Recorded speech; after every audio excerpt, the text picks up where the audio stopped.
mountain, a race. The man is Tom Simpson, Britain's greatest ever cyclist. He would drive himself where other cyclists would realise that they were doing more damage than good.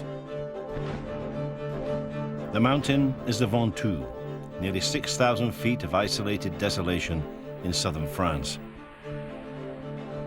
The race is the Tour de France, one of the most demanding events in the world of sport. C'est une épopée. Les participants vont vraiment jusqu'à l'extrême limite de leur force. It's 1967. Simpson is 29. He's worn the coveted yellow jersey, the rainbow jersey of world champion, and won Europe's top one-day races. But to win the Tour remains a final challenge.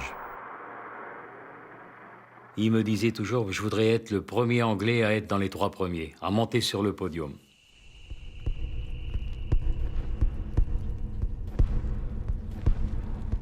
On the 13th of July, on the 13th stage of the 1967 Tour, Simpson is in pursuit of victory. He climbs through the parched landscape of the Mont Ventoux to reach its summit. It was awesome. And as you got closer and closer to it, you realised that, hey, this is going to be something else.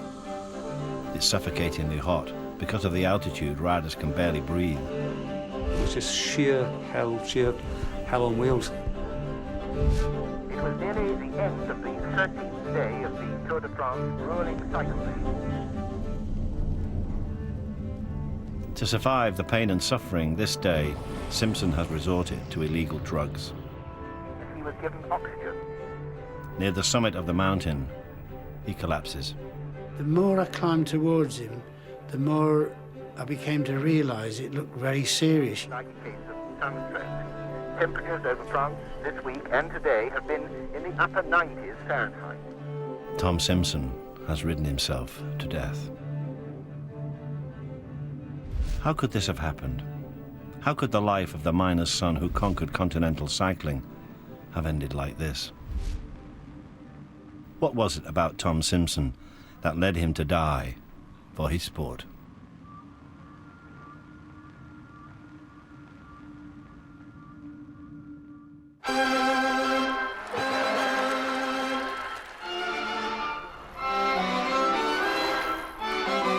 At the beginning of 1967, it seemed that Tom Simpson looked set for a good year's racing.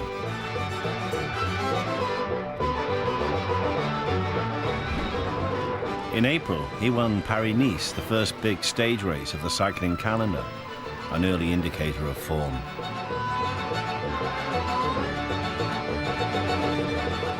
But all roads, all races led to the Tour de France in July.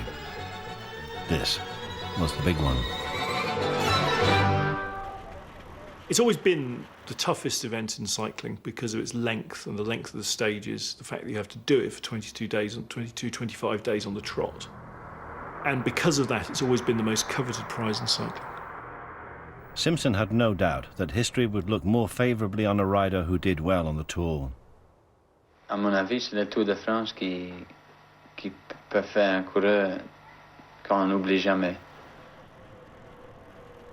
The Tour de France in the 60s was a particularly demanding affair. The race was now faster than ever with better roads and better bikes.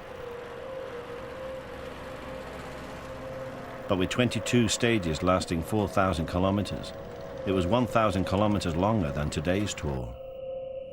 You've got 3 weeks, day in, day out, over the Alps, over the Pyrenees, rain, snow, wind, the whole lot.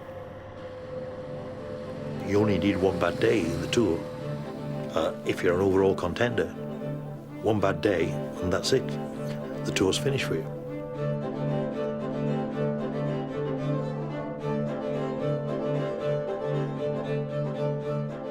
As the 1966 winner knew, there could be no room for error or sickness. Le Tour de France est l'épreuve phare et l'épreuve la plus importante du calendrier international, la plus dure, et où donc toutes les lacunes ou je dirais les faiblesses de chacun apparaissent au grand jour parce que donc on est toujours au top de sa condition physique. On est toujours en train de rouler, on dirait chez nous, on dit dans le rouge, donc on est toujours à la limite de la cassure.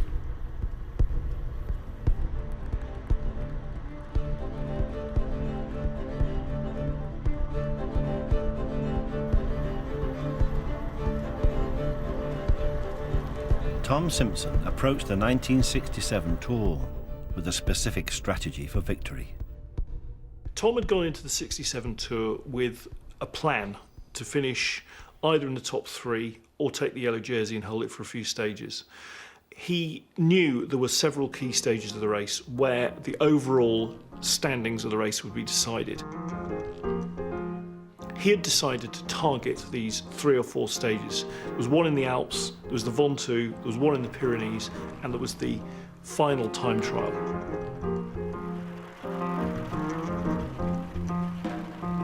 To win the Tour, you have to do well in its demanding mountain stages. But during the first challenge Simpson gave himself, passing through the Alps on the 11th stage, he fell ill. He really suffered, and we basically carried him up the stairs to his bedroom. He didn't want to eat, but we forced him down. I said, well, Tom, eat some soup. And he said, I just feel ill, you know, I don't want to eat. So we forced him to have some soup, and then straight away went into the toilets, into the gents, and he was sick. Aside from personal or patriotic glory, there was another pressure to perform which drove Simpson on during the 1967 Tour. This was the promise of a new contract with an Italian trade team. The size of the new contract depended on how he now performed. He needed the high placing in the Tour, i.e. to finish well overall or wear the yellow jersey and make a big impression. He needed that to, if you like, get the money he wanted out of Salvarani so that he could finish his career with financial security. It's like playing at Wimbledon. If you don't perform, then your contract is decided accordingly. So there was this sublime pressure on Tom to do well, and I think that manifests itself on the stages of the Ventoux. So despite the illness, Simpson had little choice but to get back on his bike to ride the next stage to Marseille. During this 12th stage, he recovered enough to move up from 16th to 7th, within striking distance of the Tour's leaders.